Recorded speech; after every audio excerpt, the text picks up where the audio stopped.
Right now, let's bring in David Webb, radio talk show host and a Fox News contributor. David, apparently the shooter, in a series of rambling YouTubes, urged black Americans to fight back against police. We don't know the motive of why he did the shooting, why he put on the mask, dressed like a ninja, the body armor. We don't know the motive. We just know that things feel like they're spiraling out of control. Yeah, and first of all, I'm disgusted that this killer ever wore the title U.S. Marine. It's personally insulting. I've spoken to many other Marines in the last 24 hours who are insulted, and I say that he does not reflect at any at all what a true Marine is. These are the protectors of our communities.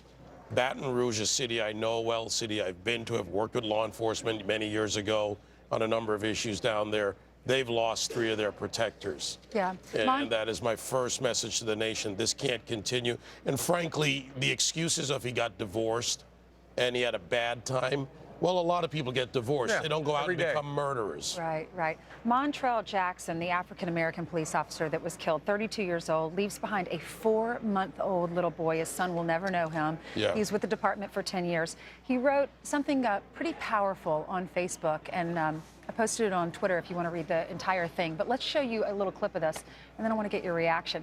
He wrote on Facebook, "These are trying times. Please don't let hate infect your heart.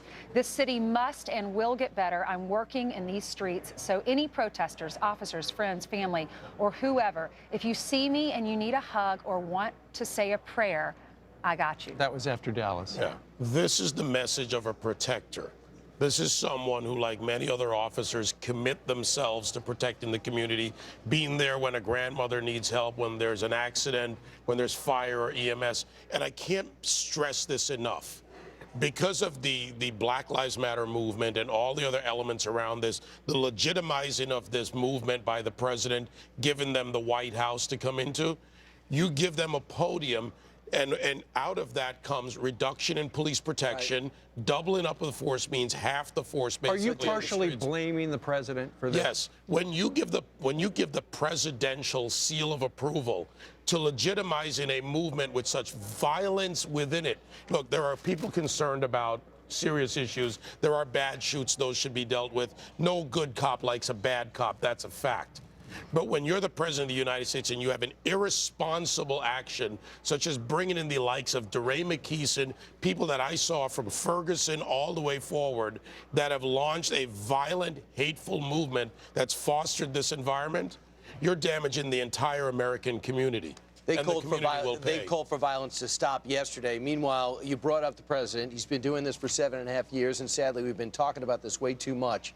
Here's a look back at some of the way he's handled and some of his remarks after these shootings against law enforcement officials. Watch.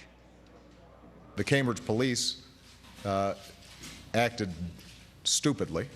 There is a long history in this country of African Americans and Latinos being stopped by law enforcement disproportionately. And that's just a fact.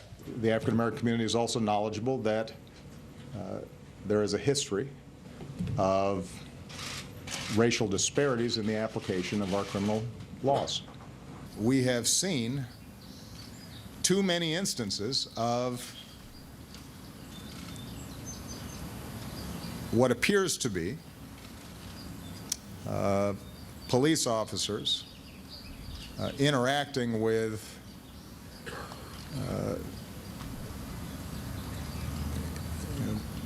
individuals, primarily African American, often poor, in ways that raise troubling questions. Last year, African Americans were shot by police at more than twice the rate of whites. African Americans are arrested at twice the rate of whites.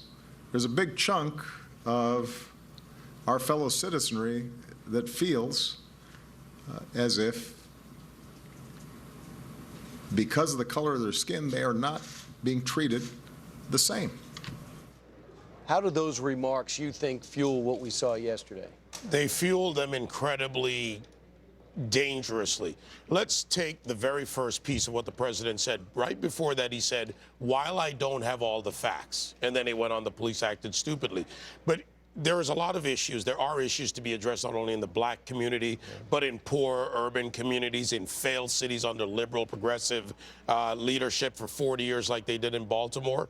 But he tells you half-truths. He gives you one sentence, but doesn't put in the context because he's afraid of the full conversation to talk about the level of crime, the way crime happens in communities, white or black, and the fact that the numbers of stops are relative to where crimes exist. Police go and work and police where the crime is most dominant. Let's see if today we can finally get the motive from. Look, for those families out there, you know, we've had 8 dead cops.